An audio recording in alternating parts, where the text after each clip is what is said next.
So moving along, our final presenter for this session is James Hill from the Tasmanian Institute of Agriculture. James is a Senior Research Fellow and Research and Development Team Leader at TIA, at their Dairy Centre. He oversees researchers focusing on the areas of feed-based, animal nutrition and precision agriculture, and new technologies relevant to temperature, pasture-based dairy systems. He has an interest in variability in farming systems and the use of technology for measuring and managing this variability to improve the efficiency and sustainability of production. One of his current projects is examining the use of automated variable rate irrigation technology for improving the efficiency of irrigation application to pastures, and involves him collaborating with researchers across Australia from the cotton, dairy, sugar and rice industries. So James will present on advanced data-driven irrigation using variable rate technology and autonomous control to improve the water use efficiency and productivity of irrigated pastures. A bit of a mouthful there. The control engineering approach uses the control system VeriWise, developed by the National Centre for Engineering in Agriculture, which consists of sensors to collect weather, soil and plant data, a control strategy to process and analyse data to determine site-specific irrigation depth and day, and irrigation automation hardware to adjust irrigation application. The project found a 17.5% and 9.1% reduction in water use in the variable rate irrigation and VeriWise trials compared with the flat rate trial. The research demonstrates the ability to automatically generate pasture growth maps and variable rate irrigation prescription maps according to daily data. This has potential to enable real-time adaptation to environmental conditions without growers or consultants having to manually take measurements of pasture or update the irrigation maps. Now please welcome James.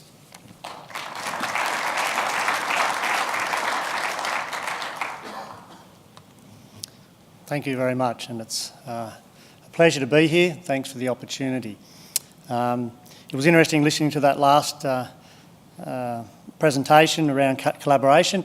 This project that I'm about to talk about is, as has been mentioned, a collaborative project that's national. So the Rural R&D for Profit program that was put in place by the federal government, it has forced the research and development corporations to come together and to collaborate. So in the area of irrigation, we've been working together across quite a number of different industries to see if we can benefit from what we learn across those industries. And so particularly in what I'm going to be talking about today to do with dairy, we've actually benefited a lot from the development of the control mechanisms that have been developed mainly in cotton and sugar. And so we've taken that and worked collaboratively with those people down here in Tasmania to see how we can apply that to pastures. So a lot of the brains behind the technology is not so much from myself or our team down here, but it has been brought in and we're applying it to pasture-based systems.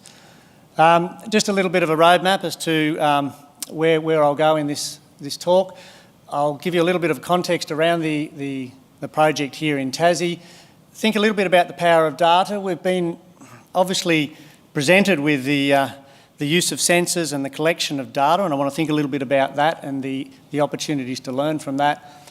I want to think about the current practice here in Tassie that we've identified with the use of measuring and monitoring what's going on, the cost of getting it wrong, and then some of the ways in which we can use technology to help to make the decisions that are necessary to improve our application of water and our efficiency in the system. So just quickly in relation to the particular project work down here, we're looking at pressurised irrigation systems and the use of irrigation to pastures, and we selected 5 sites down here in Tasmania in the north and the northwest. So, So up here we've got our 5 sites. There was also some work being done on a couple of other farms in the Water for Profit program. But essentially what we did is we wanted to understand what was happening out there on farm in terms of irrigation practice. So in the first year of our project, we basically put a whole heap of sensors out into the system to have a look at and collect what was happening. And we specifically said to the farmers, we don't want you to be discussing with us. We don't want you to be changing your practice. We just want you to continue to do what you normally do. We want to understand what's going on. In the second year of the project, we began to feed some information back to those farmers, but we didn't interact with them in any particular way. We just wanted to see what they could potentially do with the information. In the third year of the project, we actually had a lot of interaction with them to try to help them to understand what was going on and to enable practice change through that process. And it's really interesting when you go down a pathway of just observing and then learning together what sort of information you can pick up and what sort of issues you can identify. So essentially, to enable us to understand what was going on, we put out a lot of sensors so we could have a look at all the inputs, the water, the energy costs associated with the delivery and the application of water, what was happening out in the field in terms of weather, rainfall, pasture growth rates, the infrastructure itself. All of that was collected into a central data logger and then was visualised in some way so that we could understand what was going on. So you can do that easily today. There's lots and lots of technology out there to make that happen. But data in itself is not necessarily of value. We already know that. I think we're drowning in data today. There's a massive amount of data being collected. Take dairy, for instance, in terms of what's happening for every individual animal, how much milk they produce, their weight every day, all that sort of stuff. But for most producers, they don't use it at all. So data is not necessarily useful. It's actually the information that's generated, and then even more than that, the way in which that's presented for decisions to be made. They're the important things. But we went out there, collected a lot of data, analysed it in that first year, and then began to feed that back to the farmers. Now, just as an example of some of the impact of that data, here's some energy data that was collected on one particular farm. So when we went out there and collected that in the first year, they were using 787 kilowatt hours per megalitre of water. Now that's way outside of what would be considered to be a typical use of energy per megalitre. You're more looking at that 200 to 300 kilowatt hours per megalitre. And so there was something going on here. So we had a look at the situation, and basically what had happened is that there was a pump on the farm that was being used originally to supply some hard hoses or some travellers, requiring a very high amount of pressure, so 90 odd PSI. They then put a pivot in, put a pressure reducer on the pipe to bring it back down to 35 PSI, and over the next 10 years, continue to utilise that system. So as soon as we went out there and measured it, we said, righto, well, you can get rid of that, put a new pump in there, it cost you $5,000 or $6,000, and then you'll be able to reduce your power usage down to 266 kilowatt hours per meg. You're saving somewhere between, $15,000 to $20,000 depending on the season. So you paid it back in less than a year. And you imagine the cost of that over 10 years. When you're not measuring, you don't know what's going on, you're wasting a lot of the resource.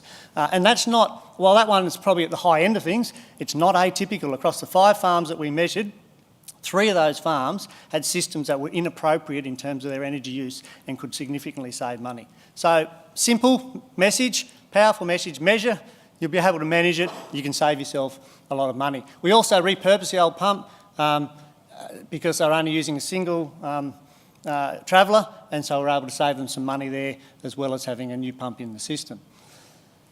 Let's just think about one particular farm that we monitored. That was the Cressy pivot. That particular pivot, it watered about 117 hectares, about 500 metres long, on a fairly undulating site down in Cressy. If we have a look at some of the variability of that particular site, these are some EM maps here, deep and shallow EM. This is a little bit of the elevation. What you can see from this particular site, that there's quite a lot of variability in that site.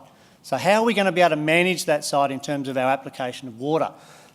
So you've got the top end, the highest part of the pivot here, you've got a channel running through it, you've got an area down here that's quite typical in a different way, you've got all these slightly wetter gullies down through here, so there's certainly a lot of variability in that site.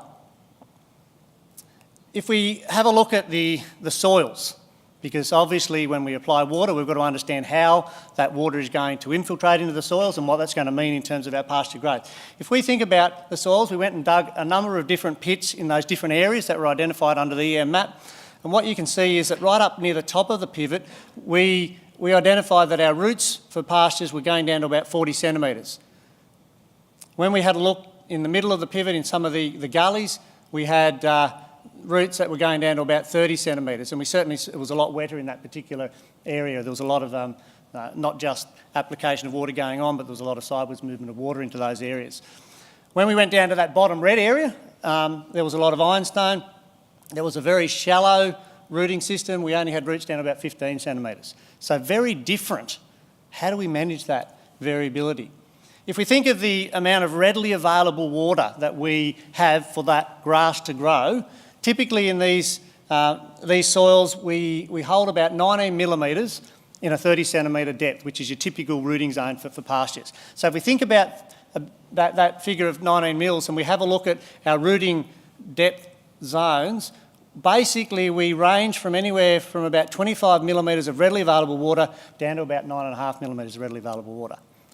Now, if we think of, say, January and Cressy, where there's about 7 millimetres of evapotranspiration occurring as a maximum in that period of time, so every day we lose about 7 millimetres out of the profile from evaporation and transpiration. If we think about that, then essentially in less than 2 days, we're using up water in that profile that is readily available for that pasture to grow. And once we drop below that level, then we're going to have an impact on pasture growth.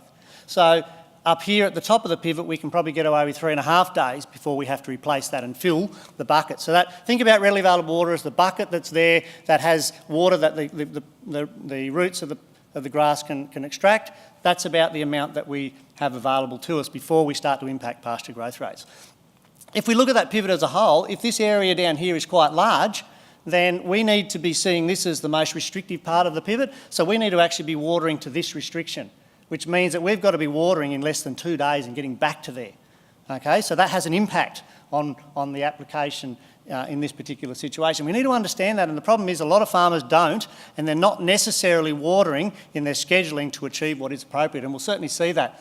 If we look at our soil moisture probes up the top of the pivot, we certainly see extraction of water, and this is 10, 20, 30, 40, 50 and 60 centimetres down into the profile. That's the amount of water that's there. And so we've got certainly extraction 10, 20, 30 and 40 centimetres down. We can certainly see that. If you go to the area at the bottom, we've certainly got movement at 10 and 20, but we don't have much movement below that. That just confirms that rooting depth is about what we were saying it was in those areas. So the soil probes can certainly help you to visualise what's going on those sites. But placing them is important, because if you place it in an area that's not appropriate, well then you're going to get a whole heap of data back that's not going to necessarily help you out. So this site, it's a highly variable site. There are issues with wetting areas and bogging. The system capacity for that site, so the pivot could apply an equivalent of 6.7 mils in a 24-hour period. That's the capacity. That's how much you can put back in. So if you're losing 7 mils a day in the middle of January, and you can only put 6.7 to 7 mils back in, if you've got no rain, you've got to keep that pivot going 24 hours a day. Otherwise, you're going to get behind and you'll end up drying your system out. The readily available water varies. ET max is about 7 mils. So just keep that in mind. Let's now go and have a quick look at some of the productivity data that we've collected from that pivot over these 3 years. In the first year that we went there, we measured pasture growth rates, just using a plate metre walking around the pivot. And what we found is that through that year, we only grew about 30 to 40 kilos of dry matter per hectare per day. Now that's about half of what you should be able to achieve if you're actually doing things properly. And yet we still applied 6.2 megs per hectare. So he was watering through the season, but he wasn't getting pasture growth. What's going on here? Oh, he can do a lot better. In the second year, after we'd certainly provided some information to him, we started off in the season at about 80 kilos. We pushed him back up to about 80 kilos in January, and then we dropped away for various reasons later in the season. But there's a big problem here, and that's this area here. Why did we drop down in terms of our pasture productivity at that point in time? There's our soil moisture probes. So we certainly see that there was a lot of drying during that period of time. So obviously there was a problem in terms of keeping that moisture right up here in the top of the readily available water zone. So what was going on there? Let's just think about it in terms of a water budget. So when we looked at a water budget for this period of time, and so here we have a soil moisture deficit. So here the soil is drying out as you move down here. This is your readily available water zone. You want to keep your water in this zone to be able to grow actively. Here's a big rainfall event. We filled up the profile. So everything's nice and full. The bucket's full. We then didn't water for a period of time, and then these blue bars are the irrigations, the grey bars are rainfall. If we think about this particular situation, the average evapotranspiration was 4.3 mils.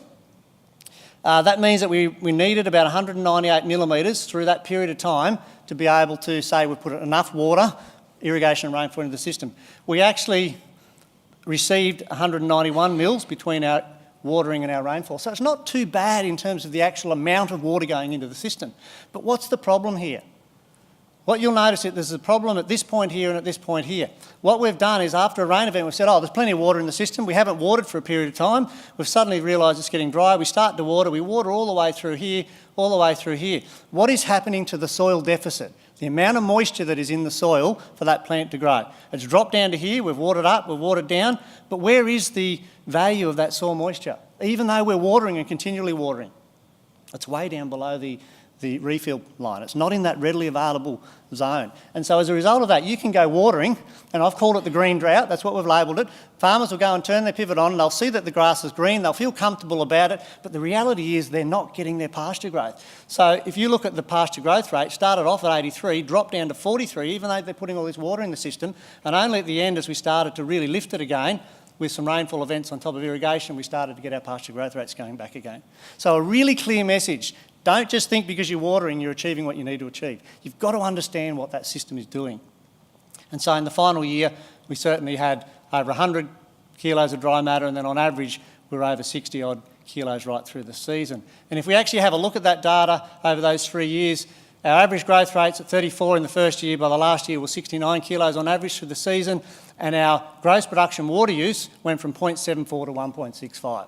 So you can certainly see that by understanding and adjusting your practice, you can actually use that water far more efficiently. And so we're saving over 80,000 in extra feed costs in one season as a result of making those changes.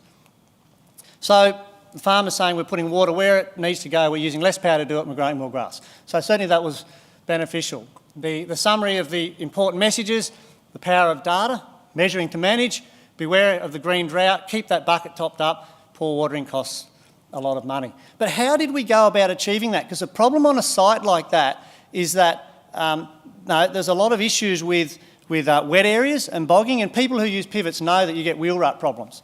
And if you're going to have to turn that pivot on and have it running 24 hours a day to keep up with the right scheduling, then how are you going to be able to manage that? And that's where variable rate irrigation came in. As a result of variable rate irrigation, which he put on in the second year of that project, so we actually put it onto the system, he was able to manage all of the wet areas. The other thing he was able to do is he was able to manage things like silage cutting. He had an issue in the second year where he started to cut paddocks, because there's a whole heap of paddocks under a 117 hectare pivot, and so he had to stop his pivot for a while till he got all that off, and then away he'd go again. But he had issues with the timing of that scheduling process. So by putting variable rate irrigation on, he was able to manage all of that, and so in addition to managing those issues, he was able to save water. So we know that we can save up to 34%. Or a reduction of 34% just by putting the variable rate maps in.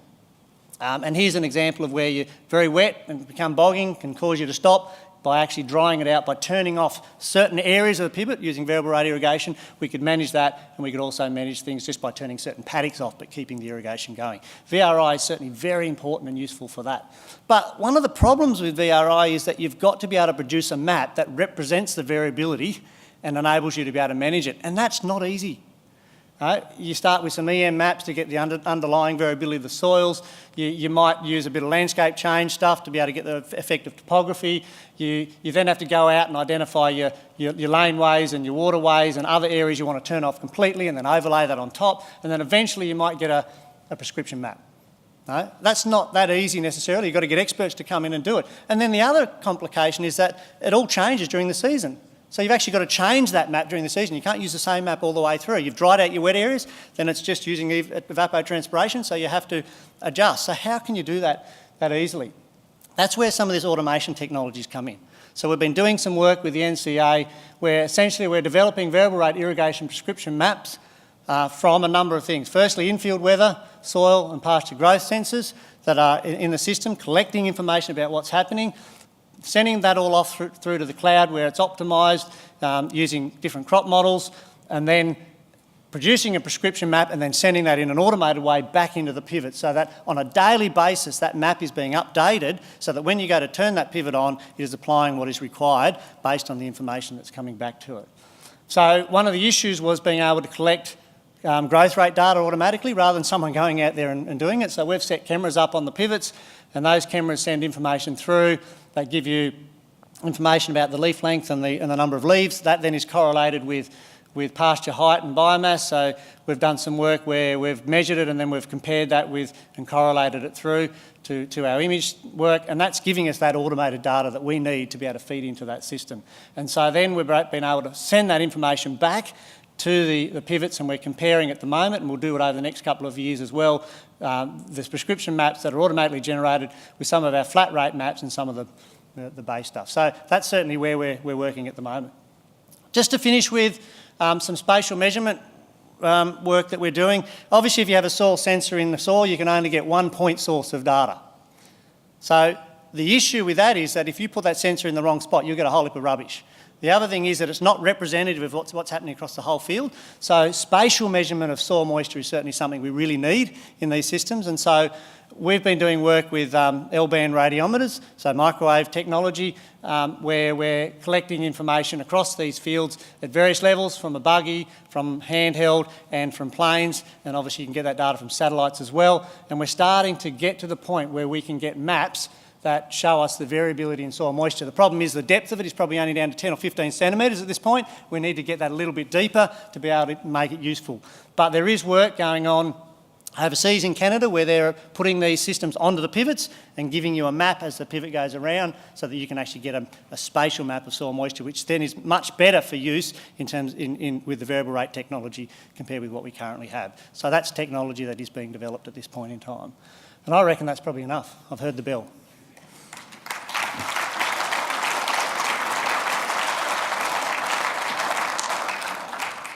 All right, thank you, James. We've probably got time for a couple of questions. If anyone's got any questions they'd like to ask.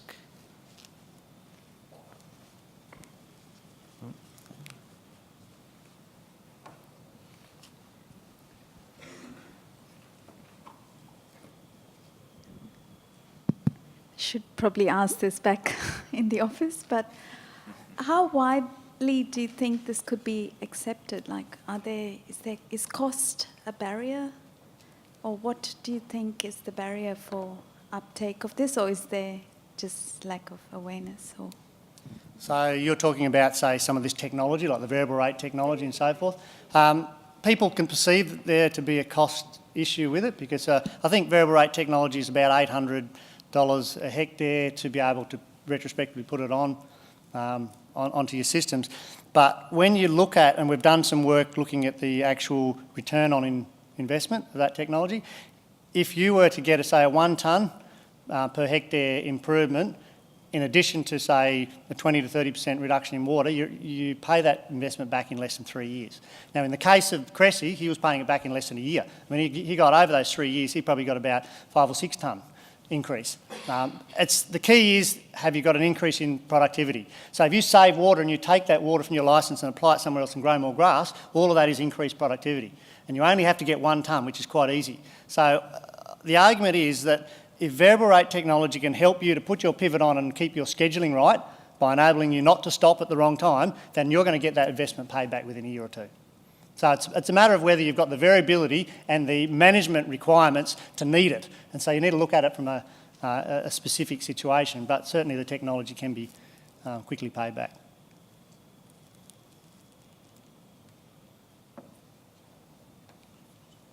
All right, I think we'll leave it at that. Thank you, James.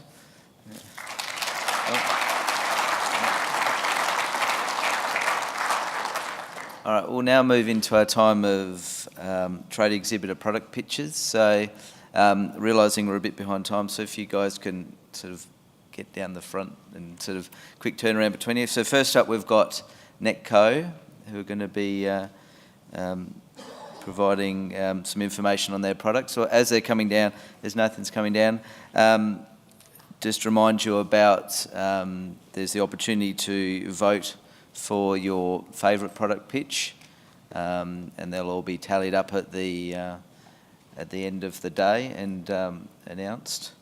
So, and over to Nathan. Yep. It's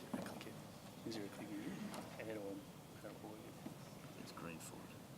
Beautiful, thanks. Thanks everybody and good afternoon. My name's Nathan Cruikshank from Netco Pumps and Equipment. We're a local pump supplier company, so we I know quite a few of the faces here, and we do a lot with Taswater, which is one of the main parts of our business. Well, one of the main parts of our business is actually building pump stations, whole pump stations, and we've done a lot of that over the last probably nearly 10 years now. What I wanted to really talk about today was a product that you've probably seen around the place. Some would have. It's not exactly a brand new product, but it's got to a point now where it's really getting away and racing for us. And I really wanted to pay a bit of a tribute to Taswater guys. Actually, they're probably not so much the guys here, but the guys on the ground, which helped us develop this safety cover. So Austral is just a name. It's just another brand name that comes under the Netco banner. And we thought we'd come up with a different name for this product because it was a product we identified we could sell interstate.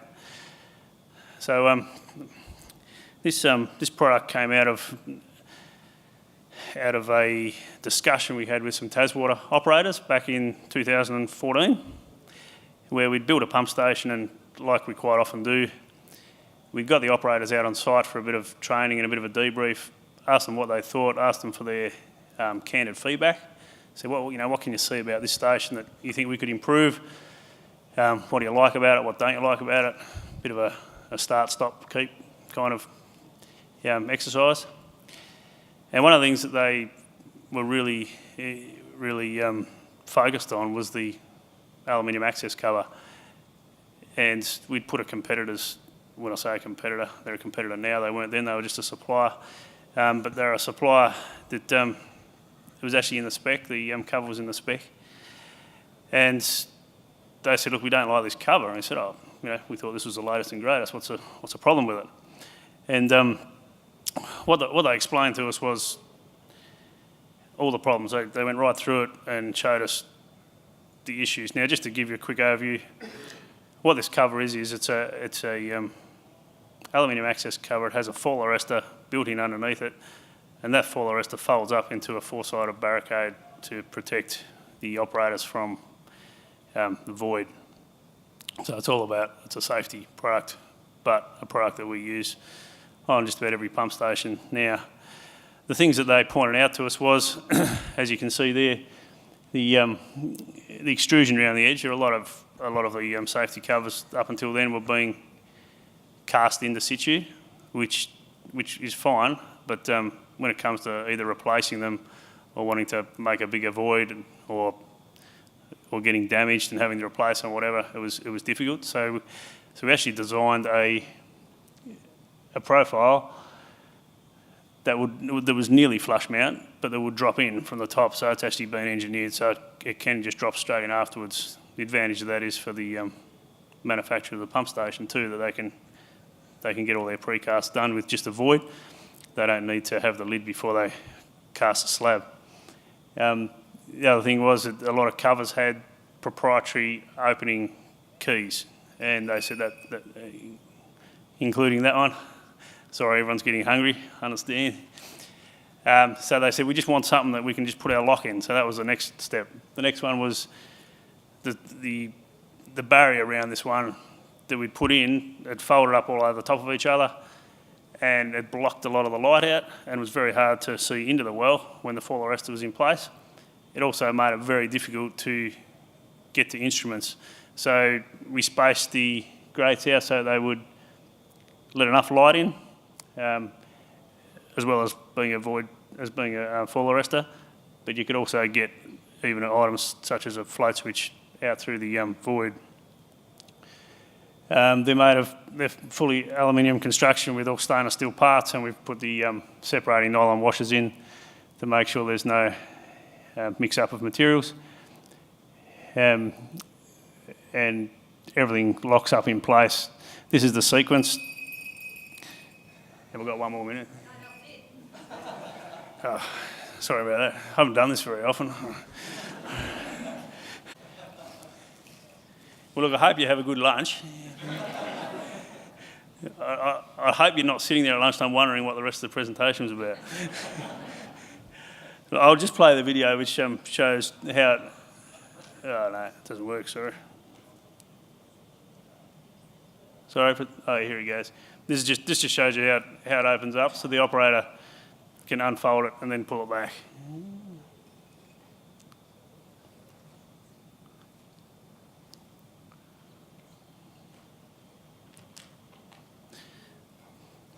Had a very good response, and my main point was that we just wanted to point out that this is a product that we're now selling into Queensland, Victoria, New South Wales, and the limited amount to South Australia. And it's come out of just a debrief with some operators, and it's been quite a success. It's probably now a bit over 10% of our entire business. So that's the product pitch. You can see it there. It's also got the there's also the new two-man fall arrestor, which is another product that came out of it.